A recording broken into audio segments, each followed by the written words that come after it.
And we are live. Good morning, good Hi, morning, good morning. thank And you. Good morning. I'm so so excited to be here. I'm so excited for you to be here. My name is Alana Whitaker. I am co-founder of Digital Green Book. This is a Web3 educational tech startup. And in my free time, I love interviewing amazing, dynamic individuals like Kange, who we have here today, who is an angel investor. So today we're going to discuss angel investing, funding for founders and startups, and what some of the criteria are that this individual specifically looking for when she's looking to invest in various businesses, but also some of the challenges that occur when individuals are seeking funding for their new business ventures. So, Mhm. Kanji, thank you so much for being here today. Thank you so much for having me. Looking forward to a good conversation. This is so awesome. So, I would love to know specifically more about your story. We see the LinkedIn profile, but for those of us who aren't as savvy in the nomenclature, could you tell us a little bit about what you do specifically? Yeah, sure. Let's see. Well, right now I run an accelerator for startups. We focus specifically on business to business cloud companies, so technology companies that focus on large enterprises versus consumer. I do that for SAP, which is a really big enterprise software company. We have about 100,000 employees, 450,000 customers, about 30 billion euro in annual revenue. And the competitors are like and Oracle, IBM, Microsoft, and then verticals you might recognize companies like Workday and Salesforce, just to give you a sense of the enterprise software space. So it's a really fun job. One of the charters that we have at the accelerator that I run, and by the way, I just lead North, Latin America, and the Caribbean, but the accelerator is global. But we are so proud that we try to prioritize founders that are underrepresented, so women, people of color, etc. Um, but in terms of my journey to get there, it's been pretty meandering. I mean, I've been in enterprise software essentially my whole career. I had a small break in the middle with business school, but then came back to a different company and been in different roles, corporate strategy, corporate development, etc. But I got interested in startups about 6 years ago or so. I was in a business development role for SAP, where the person I was working for wanted to look for a company to acquire. So he wanted SAP to buy another company. And he asked me to do what's called a market scan, where you go out and just see like who we should buy. And so by definition, I was talking to companies that were smaller than SAP, more agile, innovative, and really excited. And that's a very different field than how SAP is. And so I really enjoyed it. And I thought, I want to see how I can work with these small scale ups, as my day-to-day job. So I thought that that's probably what like a venture capitalist is. You get to work with people like that all the time. But I didn't know exactly if my professional background was the right one for that type of career, and also didn't know like what it actually really means to be a venture capitalist. So I got some good advice from a friend and said, you should just be really active in the New York entrepreneurial ecosystem. So I started just Googling like investor events, VC event, and I started going to pitch competitions and demo days and whatever I could find on Eventbrite. And then after a while, I started getting invited to closed events using my SAP business card. I think because I was doing business development, they thought I was doing some real things there, but really I was just going to understand, the space. And so I did that for a while, 2 years or so. And I think from doing that, I came away with some takeaways. One was a lot of the start. Well, first of all, I would say when I was in the ecosystem, I was looking to understand what are startups innovating on. I didn't fully understand like what kind of problems were emerging that startups were looking to attack. And then also I wanted to see the kind of questions that investors were asking startups to see if VC in fact would be interesting for me. So after a couple years of doing that, I noticed that a lot of the startups were focusing on fintech and cryptocurrency, especially in the closed events.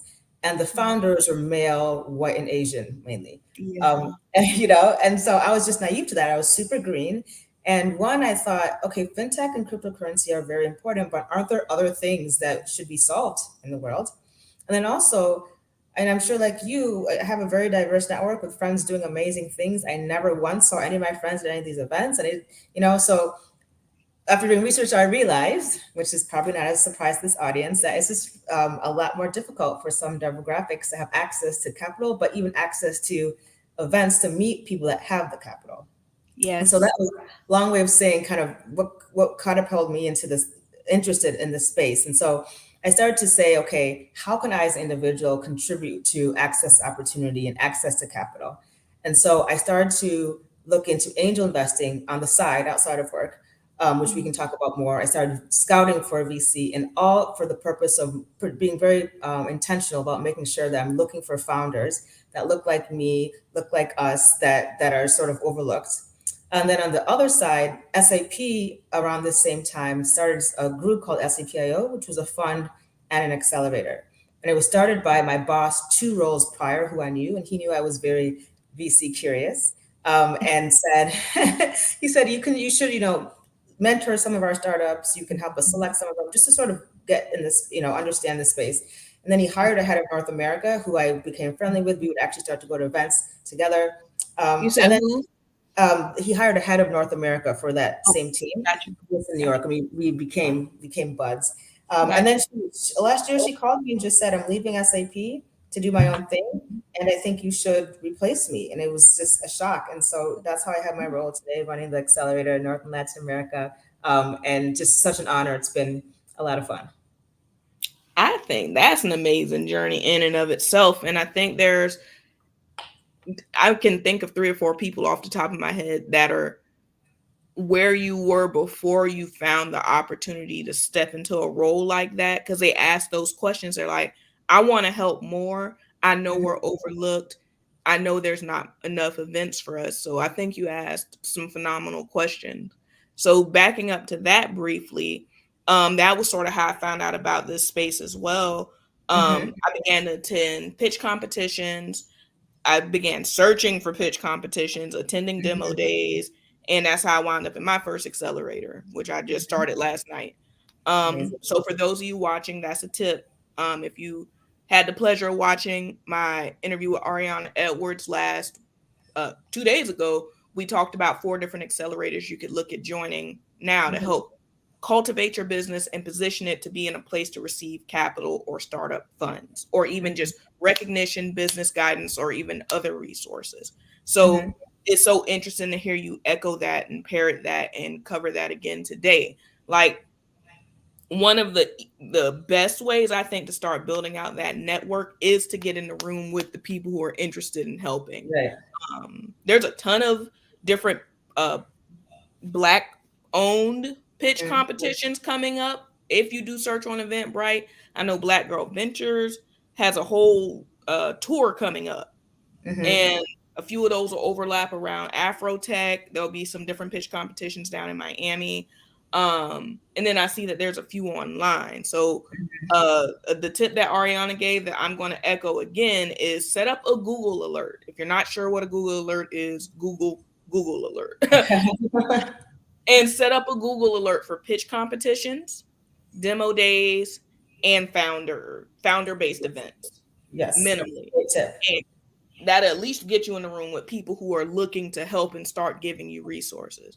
But getting Right. back And into I will just also add to that is, yes, like I said, that's exactly how I started. I just was going to everything. But after a while, you'll start to see that some events are better than others. And so, make sure you go to things that apply to whatever your outcome is. But at the beginning, it's true, just big funnel, show your face and try to get out there. hmm.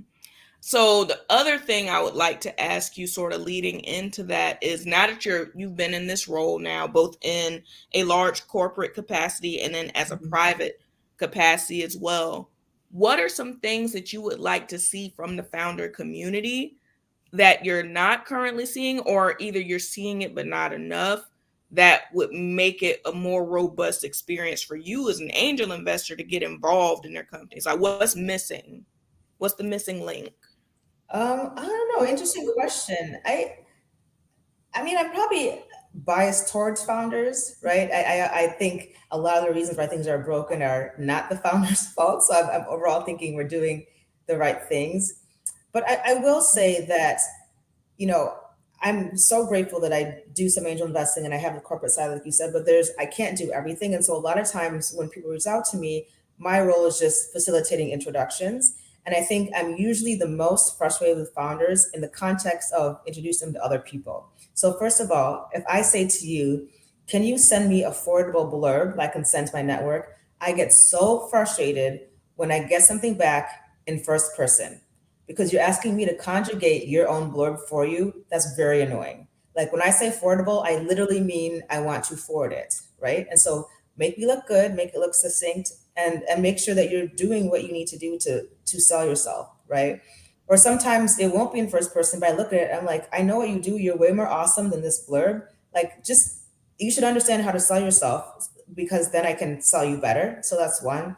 The second thing is the venture capital and angel community is very small, especially people of color, and we all kind of know each other. And so um, I never want to alienate my network. And so if I say, hey, I can introduce you to these three VCs that are specifically focused on what you're doing, and then I send them an email and they write me back saying, oh, I already talked to this person, that also pisses me off, right? Let me know who you're already talking to. I don't want to be redundant. I don't want it to seem like I'm not doing due diligence before reaching out. It's fine if you say, I reached out to the person, they haven't responded. Can you help? And that's good. Then I know that and I can tailor my reach out, but don't use me as a way to spam my own network because in the end it makes me look bad and I'm not going to want to help you next time. That's a really good point.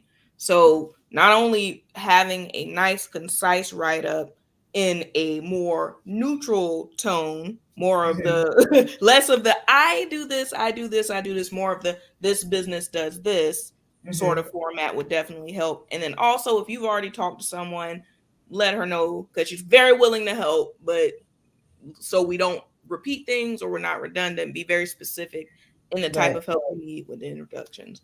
There's a Yes. question in the audience here.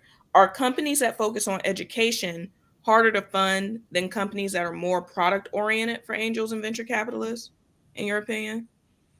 Usually it's not based on industry, it's based on buyer. So who's buying the product? So in general, if you're creating a product where the buyer is like a school system or higher ed, in general, those types of buyers have a very long sales cycle because they have, especially like in a charter school, for example, where they get a lot of donations. There's strict regulations on how those donation funds can be used, and so they have to go through a lot of processes to potentially like implement a new software, or they have to get approvals from different school boards, etc.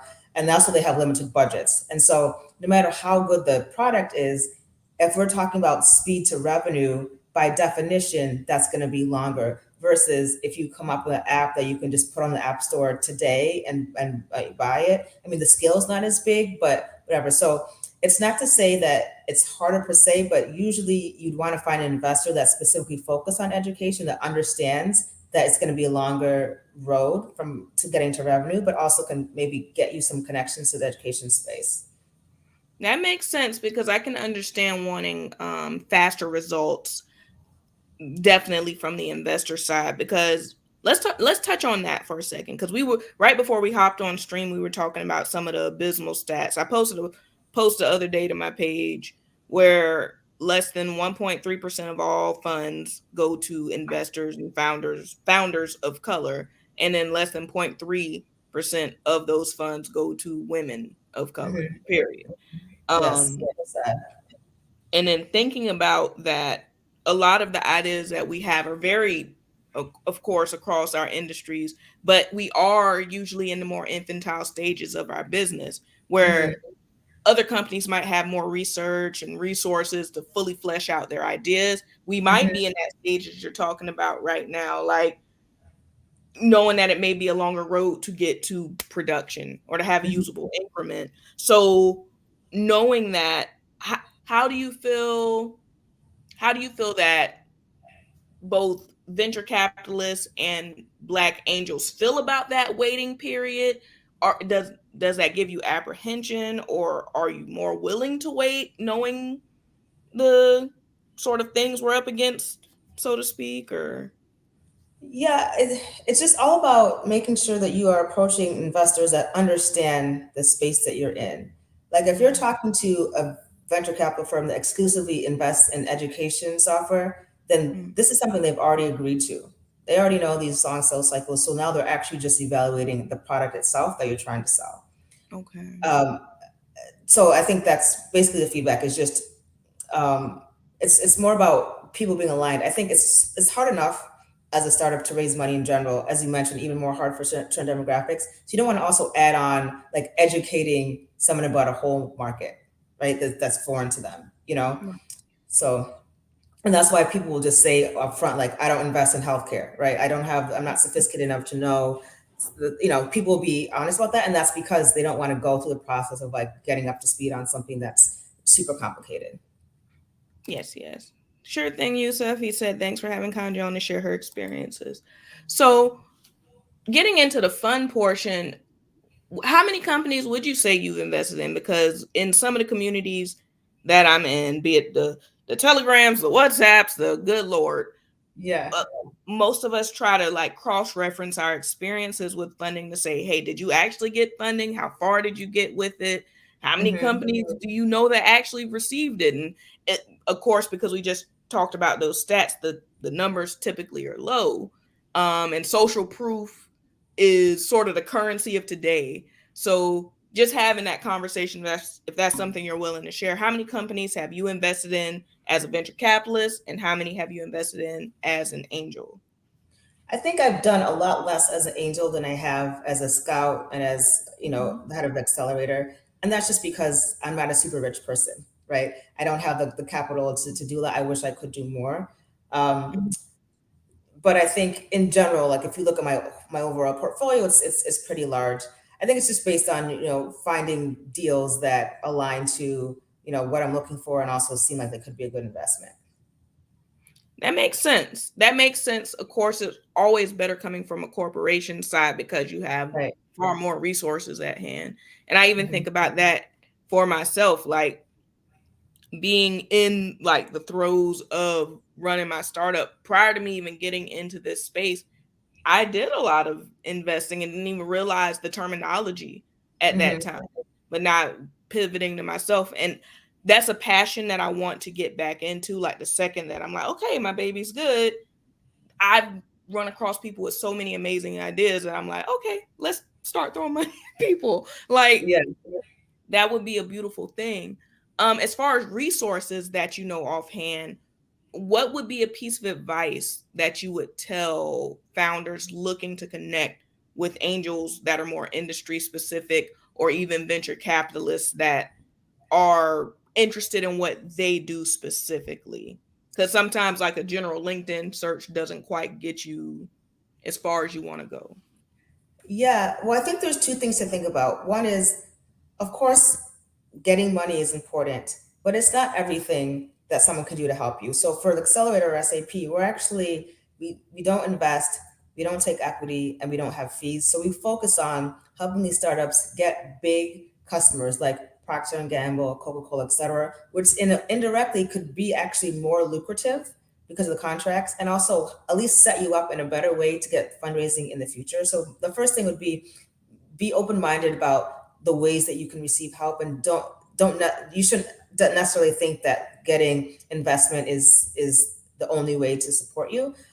There's also this term that we use, which is called getting a strategic investor or strategic accelerator, where you're very clear about where you want to go and you need someone to help you get there. So in the case of SAP, for example, again, we're market leader in enterprise software. And so if you're an enterprise company that needs to set up a partnership in the future, SAP would be strategic in that sense, right? They're not giving you a bunch of money, they're not, but it's just like you have a very strategic go-to-market path, and SAP could get you there, right? There's other ones like Chobani is the yogurt. They have an accelerator for like food, right? And that's Mhm. they have expertise in helping you understand how to optimize your recipe and getting into places like Whole Foods and that kind of thing. Where again, they do give some small investment, but that's not really the value. It's like if they can introduce you to the person that does buying at Whole Foods, that's amazing. And it's worth the process of Accelerator, right? So in the end, the answer is think about some of the biggest challenges that you anticipate in terms of your long-term growth and then who can be strategic that can come in, whether it's investment financially or investment otherwise, to help you get there faster. And that's good to know. Like, I wasn't even aware until I started doing as much research as I've been doing in the short term Hmm. that there were so many industry specific accelerators. And sometimes they might not even use that particular nomenclature. They might use a different terminology, or they might just describe what they do. I think a lot of businesses are sort of um I wouldn't say new to this space, but I guess I wouldn't say being intentfully vague, because then it would be like an onslaught of people applying. But it you do have to do digging to find these sort of resources sometimes. Like, most of the accelerators I found out, or even incubators, have been word of mouth for me. Yeah, no, that's true. I think so. There's different ones. There's accelerators that are like VCs, where it's sort of like you said, you only know about them if you know about them. They're not marketing. They're not, you know. But on the strategic side, now it's very trendy in the last 5 years for corporates to want to use startups as a way to figure out how to innovate. And so you can just Google brand, like you're in CPG, Google Unilever. I believe they have something. If you're in healthcare, Johnson and Johnson, right? So just think about the brands that you are most impressed by in a particular industry, and Google to see if they have an accelerator. And if they don't, probably their peer does, either accelerator or a corporate venture or something. And I think that's a really good start, just in the context of having a strategic arm. The other ones, like you said, there's so many, there's thousands and thousands of accelerators. Not all of them are good. But at least with the corporate side, it can help you with the industry context. When you say not all of them are good, could you give me, or not? I know you don't mean in like a negative way, but what in your mind separates a good accelerator from a not so beneficial accelerator? Well, there are a number of them that are pretty predatory in terms of how much equity that they ask for compared to their Hmm. investment. I just talked to someone actually who I met at Black Tech Week, who was talking about accelerator that she's in, and to join it, you have to give up 50% of your company, which is crazy, right? And That's the reason, insane.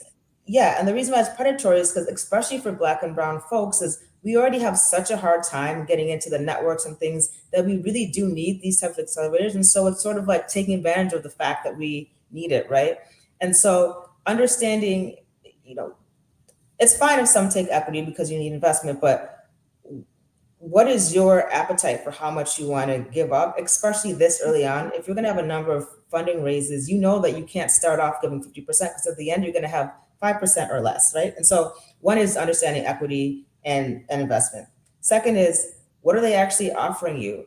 I think the concept of mentorship is played out, right? Everybody needs a mentor for sure, but can you really have an accelerator that's focused 100% on mentorship? I'm not sure if that's an effective use of time, right? So think about what it is, again, what it is that you're looking for, and does the accelerator actually meet that need? And not everybody needs to have an accelerator, by the way. That's funny. But I agree. One accelerator I will recommend, if you live in Northeast Florida, is something that you have to do in person, but I would search for the Jax Chamber. Um, their accelerator program is Jax Bridges. It is something that you have to do in person. Um, the promise of this accelerator is that by the end, you will be able to compete at a pitch day for like liquid capital investment. And in addition to that, some terms I was learning last night is literally there is a vendor development pool, which there's some nomenclature that companies use when talking to each other, that founders need to know to ask the company when they're offering them services to shave down on time.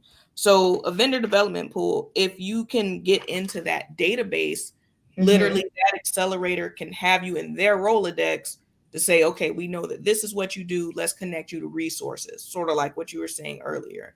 Right. Um, that's how you become competitive. So I definitely, as I go through this accelerator, I definitely want to cover more content on that, because Mm-hmm. I have zero business background, so I'm literally learning on the fly. But I do want to share these things with people as I go through this, because I know there's a lot of people who don't know. I know I didn't know even 2 months ago. Mm-hmm. Um, so that's why this conversation with you is so necessary, because a lot of people do have to manage their expectations, you know? Yes. Um, And you brought up a good point because again, making sure you understand what you need. So you're saying that you need to develop your business acumen, which is fundamental, like finance, HR, right? So there's some accelerators that focus on like start from the beginning. Let's build you your business toolbox, right? There's some that assume you have those things already. They're focusing more on like how do you get customers. There's some that are focusing on setting you up for fundraising. So they're not equal in terms of what you get out of it. So you just, it's important not to just think I need to be an accelerator. You should again understand what it is that you need and make sure the accelerator fits that. that part, that part, and the commitment, if it's either virtual Yes. and online or if it's in person, Mm-hmm. and if you're allowed to miss any days. Like with this particular one, you can't really miss any attendance because nothing's recorded and Mm-hmm. everything's in person. That's how they keep their information proprietary and Yeah. inside. um but I'm excited to go through this, and as I'm going through this and as I'm attending pitch competitions, I think I've Mm-hmm. signed up as an attendee to about 10 of them. The Yeah. most recent one that I went to was Fearless Fund in Atlanta, Georgia. Mm-hmm. Amazing. Literally, that's a fund created by Black women for the Black Mm-hmm. community. I watched 11 women pitch, and three of them split a pool of $1 million for like liquid Amazing. equity. Like here's money for your company. Amazing. Amazing. So those sort of things, these sorts of conversations are absolutely necessary, because we don't know at large in the community where to go for these resources. Um, a few of my friends who are in the process of trying to put funds together are talking about some of the hurdles they're going through while trying to do that. Because Mm-hmm. anytime you're talking about putting money into something, there's red tape as Yeah. well. Of course. So Yes. what have you experienced any red tape with that? Like you got ready to invest into a company, but there something wasn't quite right. I haven't personally, but I know it can. It definitely can happen. More so, I mean, I've just seen founders that have gotten screwed by like their first term sheet. Again, too much equity or some of the terms, or they require a seat on the board, but they don't have any strategic reason to do so. Things like that. That makes sense. That makes sense. So staying hyper vigilant, even with a low level of knowledge, is necessary. Is Yeah. necessary. Yes. What is a piece of advice that you would give as we come to a close? Like, what Um, if you're a founder, and if there's a founder who's hungry, they're ready to get started, and say they don't have any network, they don't have any resources, but they want to get their passion project out there. They're looking for somebody to cut a check. They're looking for help with their business. What would you tell that individual? ooh. Um, It's a big question. it's a It's a big big question. I would say take things one step at a time. Just do the first thing, finish that, do the second thing, and take it slow. So, one is people underestimate the value of telling a story. question. Um, it's like when you listen to a song. When I'm getting pitched to, when someone is pitching to me, I want to understand who are you as a person? Why did you want to start this company? Um, what is your vision? And I think when you really make sure that people understand what you're trying to say, then I think everything else after that is easier. So don't rush to say, I need to get money into this. Like, be steadfast in understanding the story. And then if you are a person that has particular domain expertise in the company that you're building, which isn't not a requirement, but if you do, make sure to weave that in. Like, I was a nurse for the last 20 years and this is the problem I saw. And so I'm starting this company to help to ameliorate that problem. Immediately I'm leading in like, okay, she sounds like an expert because she has the experience, right? That's super, super important. People want to connect. And especially when you're pitching to people of other races that maybe ordinarily don't have any relationships with people, you got to get them with the heartstrings because otherwise you seem very unrelatable and someone that you don't want to work with. That I think that is a key. I think that you just said is what I picked up going to different pitch competitions, because people tell their story Yes. so well, it gets you emotionally invested. Yes. Yeah. One of my friends, Janine, when I was like beginning to tell her about my idea, she's like, "Have you made a slide deck before?" And I'm like, "No, I haven't."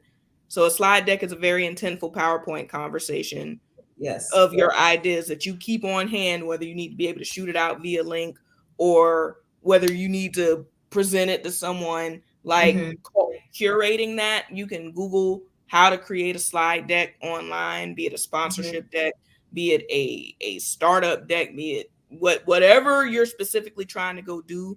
You can make a deck for that and then begin to have these very intentful conversations. So shout out to Janine. Thank you so much for that. Um, I really want to thank you for being here today, Kanji. I know that this sort of conversation does give people some semblance of hope because I know funding and actually seeing that there's people who look like us are actually willing to invest in us is necessary. It's very Hmm. necessary. Um, if people want to reach out to you for advice, is that something they can do via LinkedIn? Yeah, absolutely. I'm more than happy to connect with anyone that needs it.